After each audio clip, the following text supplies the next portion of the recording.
নমস্কার, আমি অর্কন ব্যানার্জি। নতুন পৃথিবী দ্বারা আয়োজিত 3 দিনব্যাপী নাট্যোৎসব আলোর হাতছানির আজ তৃতীয় এবং শেষ দিন। এই 3 দিনে আমরা 3টি নাটক আপনাদের সামনে পরিবেশিত করলাম।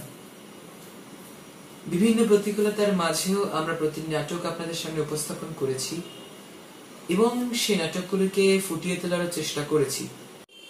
আজ শেষ দিনে আমরা বিশিষ্ট লেখিকা বনানী মুখোপাধ্যায়ের লেখা শেষ খেয়া নাটকটি আপনাদের সামনে উপস্থাপন করব। একজন বাবা ও তার মেয়ের সম্পর্কের অভূতপূর্ব কাহিনী নিয়ে এই নাটক। মা আগেই মারা গেছেন, বাবা ও মেয়ে একসাথে থাকে না। বাকি কাহিনীটা আপনারা নাটকেই দেখে নেবেন, আর বলবো না।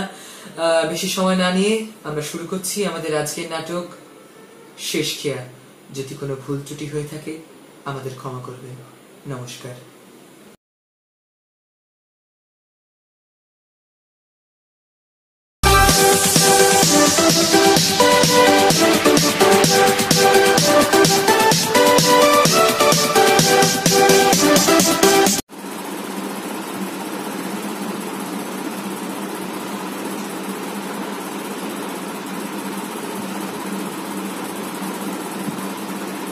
বাবা, ও বাবা, আর কতক্ষণ রান্না করে থাকবে? কত বেলা হলো, খেয়াল আছে? ও বাবা। ওই ওই আমার ডাক শুরু হলো, বাবা বাবা বাবা। আরে শ্যামের বাঁশি দিনরাত বাজছে তো বাজছেই। আরে যাচ্ছি বাবা, যাচ্ছি। এই তো হয়ে গেছে, যাচ্ছি। দাঁড়া। আরে না না না, বলি রাবণের চিতা তো জ্বলছে, নেভাতে তো হবে, নাকি জীবনভর জ্বলবে? বাপরে, গোলা তো নয়, যেন ঢাকের বাদ্যি। বাজছে তো বাজছেই। কি বললে? ঢাকের বাদ্যি থামলে তোমার আনন্দ হয়? চিন্তা নেই চিন্তা নেই, এ বাদ্যি আর বেশি দিন বাজবে না। কোন ভালো মানুষের কপাল পুড়লো মা? মানে কার আবার কপাল পুড়বে? যে তোকে বিয়ে করবে তার, আবার কার? আরে ঢাকের বাদ্যি তো সেই বাড়িতেই বাজবে নাকি? হ্যাঁ, আমার বিয়ে সেগুড়ে বালি? বাবা, ভেবেছোটা কি আমাকে অন্য কোথাও পাঠিয়ে তুমি নিশ্চিন্তে থাকবে? আমি কোথাও যাচ্ছি না তোমাকে ছেড়ে। যাবে কেন? বাড়িতে বসে বাপকে জ্বালাবে আর একটার পর একটা সম্বন্ধ নাকচ করবে, আর গেলে যে আমার শান্তি হবে। কোথায় কোথায় পাত্রপক্ষ সম্বন্ধ নাকচ করবে তা নয়, পাত্রী নিজেই সম্বন্ধ নাকচ করে চলেছে। ওরা কেন বাতিল করবে? কি নিয়েই বা করবে বলো? আমি কি দেখতে খারাপ? কি ফর্সা বলো তো? ফর্সা না ছাই, লোকে দেখলে বলে নেবা নাকি আপনার মেয়ে, অ্যানিমিয়ার রোগী, কেমন কেমন হলদে হলদে চেহারা। তুমি তাদের বলো না কেন? তোমার মেয়ের মোটেই নেবা হয়নি, ওটা হচ্ছে চাপা ফুলের রং, ওর মায়ের মতো। চাপা ফুল না ছাই, ধূত্র ফুলের মতো রং, জ্বালিয়ে খেলো একেবারে। উফ, তোমার তো ঘন ঘন বিরক্তি কেন আসে গো বাবা? আমি কি তোমায় দেখি না? তোমায় খেতে দিই না? খেতে আবার দাও না, খেতে দাও আর হাড়ে হাড়ে টের পাইয়ে দাও যে রান্নাটা তুমিই করেছো। আচ্ছা, আমার কোনো কাজই কি তোমার পছন্দ হয় না? আরে আরে এটা তো আমারও প্রশ্ন। আমার কোনো কাজ তোমার কেন পছন্দ হয় না? বলো বলো, কেন? ওয়াই ওয়াই আবার কি? ইংরেজি বলা হচ্ছে আবার? তুমি আবার কি কাজ করো গো? সারাদিন খালি কচর মচর করে পাঞ্চি করছো, খোসবাই জর্দা মুখে ঢালছো, আর বুকে তাকিয়া না গিয়ে মাথা মুন্ডু কি লিখে বেড়াচ্ছ। মাথা মুন্ডু মানে? মাথা মুন্ডু মানে তোমার এই অভিধান, কি কেই বা ছাপবে, কিনবেই বা কে, আর পড়বেই বা কে? তার মানেটা কি? আমি আমি একজন নামকরা লেখক, একজন বাংলার অধ্যাপক। আমার লেখা কেউ পড়বে না, কেউ কিনবে না আমার অভিধান। ওসব আশা ছেড়ে দাও বাবা, দূর করে ফেলে দাও ওই তোমার লেখাগুলোকে। কেউ পড়বে না, বুঝলে? হ্যাঁ, তোকে তো সবাই কানে কানে বলে গেছে যে আমরা প্রফেসর ভট্টাচার্যের লেখা পড়বো না। যা তো, যাই হোক, যা এক কিলি পান নিয়ে আয় তো আমার জন্য। পানটা খেয়ে তারপরে আমি চান করতে যাব। পান? তার মানে অত বড় কৌটোর এক কৌটো পান শেষ? সব? তুমি কি রাক্ষস নাকি? একা একা সব পান শেষ করে ফেললে? একা একা কেন খেতে যাব? রমেশও তো এসেছিল, ও তো কয়েকটা পান খেয়েছে। হ্যাঁ, রমেশ কাকুকে তুমি পান দিয়েছো খেতে? আচ্ছা বাবা, তোমাকে নিয়ে কি করি বলো তো? তুমি জানো না রমেশ কাকুর পান খাওয়া বারণ, তার সত্ত্বেও তুমি খেতে দিলে? কি করি যে তোমার। তা আমি কি করব? খেতে চাইলে কি আমি দেবো না নাকি? আরে আরে তো আচ্ছা যন্ত্রণা। যন্ত্রণা আবার কি? কাকিমা আসছে ঝাঁটা হাতে, তখন বুঝবে যন্ত্রণা কাকে বলে। ঝাঁটা? কেন ঝাঁটা কেন? আচ্ছা আচ্ছা, তুই সবসময় আমার পেছনে লেগে থাকিস কেন বলতো? উফ, মাঝে আমায় কি শাস্তি দিয়ে গেল। মরিও না চাই যে তোমার হাত থেকে উদ্ধার পাবো। কেন কেন আমি কি করেছি যে যে তোমার আমার হাত থেকে উদ্ধার পেতে ইচ্ছা করছে? এই দিনে তো মাত্র একবার চা, একবার পান, আর একবার ওই অম্বলের ট্যাবলেটটা চাই। তার জন্য এত কথা? একবার চাও, 3 ভোর 50 বার পান, 2 বার চা, 3 বার হজমের ওষুধ, মাথা ব্যথার ওষুধ 2 বার। জ্বালিয়ে খাচ্ছ একেবারে। শেষ হয়ে গেলাম। আমার দিকে কি তোমার চোখ পড়ে না? দেখতে পাও না আমার চেহারাটার কি হয়েছে? কিচ্ছু মনে হয় না? না তা বাহার করে না খেয়ে থাকলে তো এরকমই চেহারা হবে নাকি? অত দরকার কি ঠাকুর ঘরে থাকার? পুজো করবো না? ইহকাল তো তোমার খেজমত খাটতেই গেল, পরকালের কাজ তো করতে হবে। পরকালেও যাতে তোমার পাল্লায় না পড়ি, তার জন্যই তো উপোস করে পুজো করা। ও মৃণালিনী দেবী, দেখো একবার, দেখো ওপর থেকেই একবার দেখো, কার হাতে আমাকে ছেড়ে দিয়ে গেছো। এ রাতে থাকলে আমি আর কদিন বাঁচবো? যে কদিন কপালে দুর্গতি আছে সে কদিন বাঁচবে।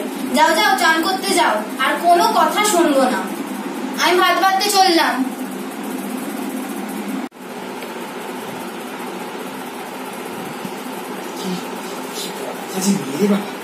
একটা ভালো কথা নেই মুখে। হ্যাঁ, সারাদিন বাবা এটা করবে না, বাবা ওটা খাবে না, বাবা এটা ধরবে না, 24 ঘন্টা শুধু এটা ওটা এটা। যায় না।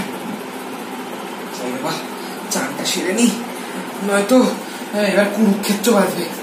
রাম রাবণের তো হয়েই গেছে, এবার কুরু পাণ্ডবের পালা। যাই।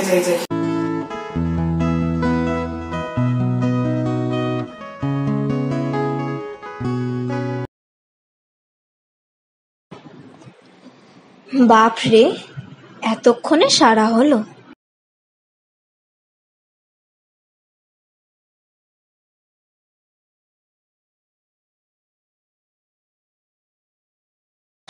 বাবার যেন আর হয়ই না। লিখছে তো লিখছে, আড্ডা মারছে তো মারছেই, আর পারি না বাপকে নিয়ে। এ কি, খামটা কোথায় গেল? এখানে তো কাগজের তলায় রেখেছিলাম, কোথায় গেল? বাবা নিয়েছে কি? সর্বনাশ, এখন কি হবে? বাবা যদি খুলে দেখে। হে ভগবান, বাবা যেন খামটা না খোলে, ঠাকুর বাবা যেন না খোলে।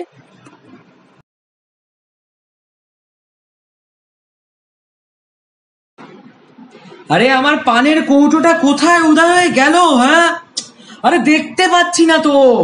বুলাই, বুলাই, বুলাই, হে ভগবান, বাবা যেন খামটা না দেখে। বাবা দেখলে আমি নিজেকে সামলাতে পারবো না। ঠাকুর, শক্তি দাও ঠাকুর, বাবার সামনে আমি যেন নিজেকে ঠিক রাখতে পারি। দয়া করো ঠাকুর, এইটুকু দয়া করো। আরে কি ব্যাপার, পানের কৌটোটা কোথায় রাখলি? উফ, ওরে বাবা, কোন জিনিসটা যদি ঠিক করে রাখিস। আরে আরে ভাত খেয়ে উঠে পান খাবো না, এ তো আচ্ছা জ্বালা। বুলাই বুলাই, এই তো তোমার পানির ডিব্বো, এই নাও। এইখানে যদি রেখে দিস তাহলে কি করে? বুলাই, বুলাই, কি হয়েছে? তোর মুখটা অমন দেখাচ্ছে কেন? কেমন দেখাচ্ছে? একদম ফ্যাকাশে হয়ে গেছে। কি হয়েছে তোর? তুমিই তো বলো আমার রংটা ফ্যাকাশে ফ্যাকাশে, নেবা নেবা মতো, তাই না? তুই কি কাঁদছিলিস বুলাই? সত্যি করে বল। আমি কাঁদবো না? না না, আমি কেন কাঁদতে যাব? ভালোই আছি, ফুর্তিতে আছি, আমি কেন কাঁদতে যাবো? ওসব ঝামেলায় আমি নেই বাবা। কি জানি, আমার মনে হলো তাই বললাম। ও ভালো কথা। তোর তোর এই খামটা খবরের কাগজের সঙ্গে ওখানে চলে গেছিল। ওটা তোমার কাছে গেছে? দাও দাও, তাড়াতাড়ি দাও।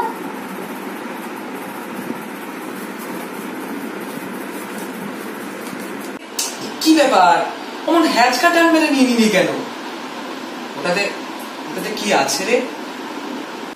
কিছু না কিছু না, কিছু নেই এতে।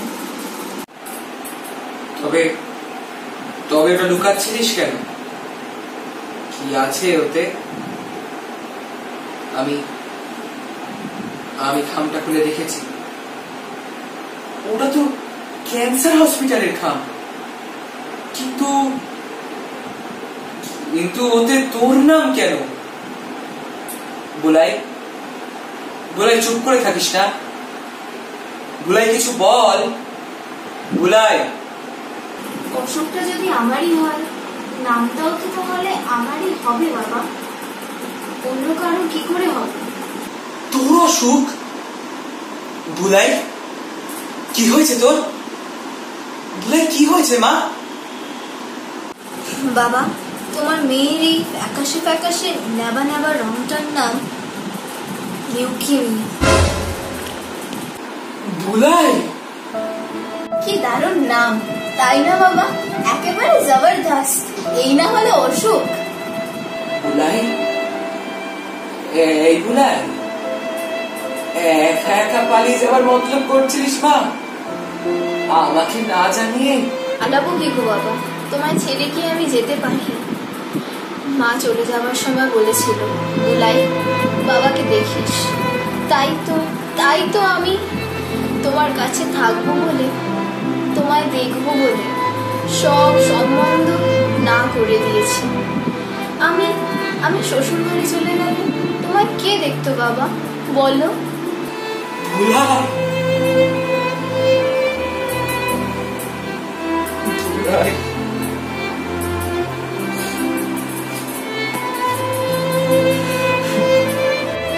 মা আরো বলেছিল জানো বাবা, যখন মার গলা দিয়ে একদম স্বর বেরোতো না, শুধু ফ্যাল ফ্যাল করে চেয়ে থাকতো, তখন মা আমার হাতটা ধরে আমার কানে কানে বলেছিল, বুলাই বাবাকে বকিস না। বাবা, আমি কি তোমায় খুব বকি?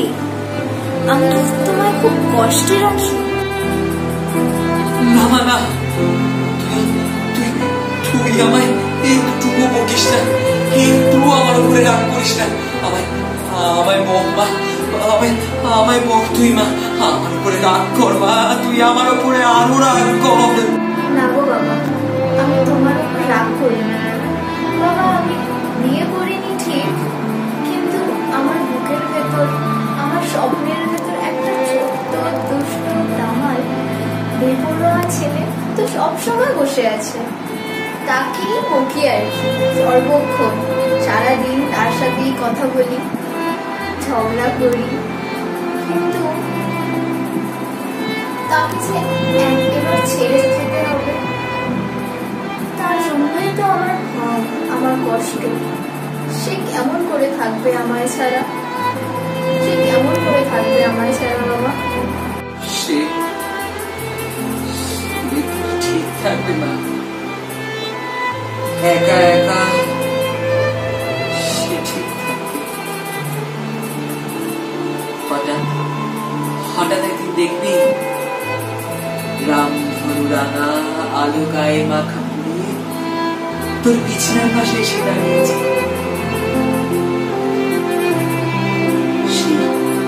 সেই সাতটি পক্ষীর আজকাল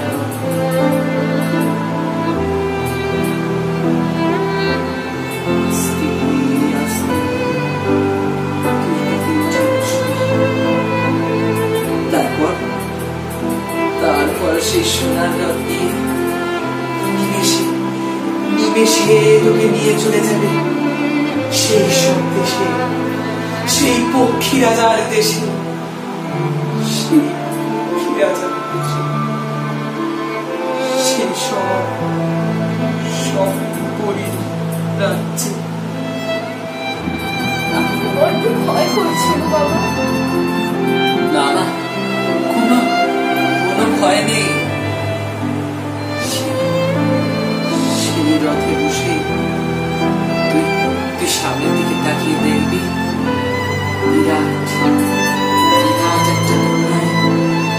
বিরাট একটা ফুলের দোলনায় বসে আছে সেই মানুষটা, সেই ছোট রোগা ভীষণ ভরসা লাল পেরে শাড়ি পরা মানুষটা। তোর মা মুচকি হেসে সে তার হাতটা বাড়িয়ে দেবে তোর দিকে।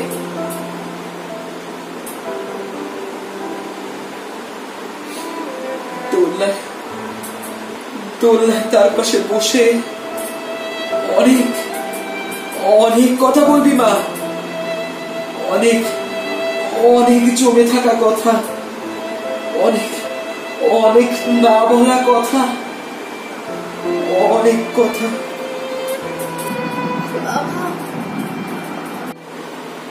তোর পাশের জায়গাটা কিন্তু খালি রাখবি বলে কিছুদিন বাদে আর কিছুদিন পরে তো সেই জায়গাটাও ভরে যাবে মা। তারপর একদিন মায়ের সঙ্গে ফুলের দোলনায় বসে দুলতে সামনের দিকে তাকিয়ে দেখবি তোর সেই দুষ্টু অবাধ্য বেপরোয়া ছেলেটা তোর দিকে এগিয়ে আসছে। তখন কি তাকে আমি আমার বুকের মধ্যে জড়িয়ে ধরবো আর খুব বলবো বাবা, খুব বলবো। এত তোর বুকে মাথা রেখে সে চুপটি করে সব শুনবে। সেও তো ফিরে পেয়েছে তার মাকে, তার আদরের উদয়কে।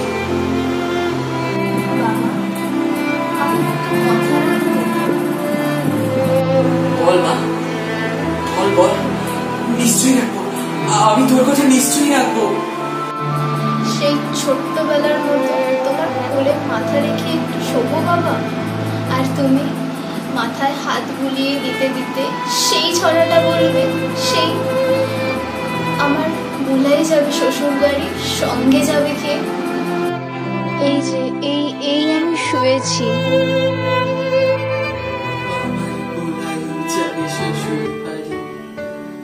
সঙ্গে যাবে কে? বাড়িতে আছে বাবা মা, কোমর বেঁধেছে, মায়ের হাতে লণ্ঠন, আরে বাবার হাতে লাঠি। আমি কি চলে বড় আসবে, বড় পরিপাটি।